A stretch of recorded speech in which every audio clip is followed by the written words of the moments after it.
Bonjour les amis, aujourd'hui je vais vous raconter l'histoire des petits lutins.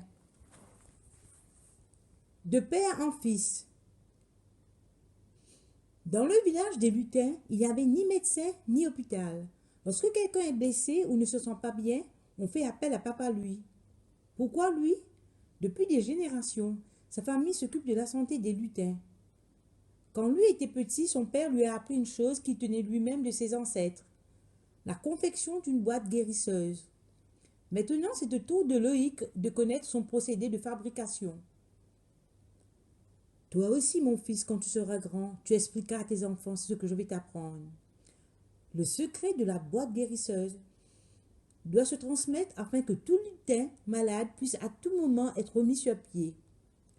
Loïc sait à quel point cette boîte est importante. Il a déjà accompagné son père chez le lutin mal en point, qui peu après son intervention retrouvait la santé. Jusqu'à présent, il ignorait le contenu de la boîte guérisseuse, mais il est tout à fait disposé à le découvrir. Allons découvrir avec lui. Lui ouvre la boîte guérisseuse, aussitôt une agréable odeur s'en échappe. Il y a toutes sortes d'herbes à l'intérieur, explique-t-il à son papa. Pour que la boîte guérisseuse soit efficace, il ne doit en manquer aucune, c'est très important. Mais papa, quelle herbe doit-on mettre dans la boîte guérisseuse? Demande Luc. Lui sort un grand sac de l'armoire, il est rempli d'herbes qu'il a cueillies dans la forêt et qu'il a fait sécher. Et il dit, certains se ramassent en automne, au printemps, en été ou l'hiver même, dit-il. Tu dois veiller à ce qu'il n'ait toujours une quantité suffisante. Loïc sort les herbes du sac. Quelle bonne odeur! Loïc continue de poser des questions à son père. Quand tout à coup un lutin entre dans la pièce et s'écrie tout essoufflé. Vite, vite, vite, lui, vite, vite, mon fils a mal au ventre. Venez vite! Minute de la boîte guérisseuse, Loïc se rend chez le petit malade. Devant le lit du petit garçon qui gémit en se tenant le ventre, il ouvre la boîte.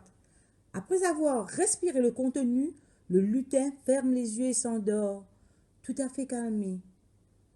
Et papa lui qui dit, à son réveil, il sera guéri.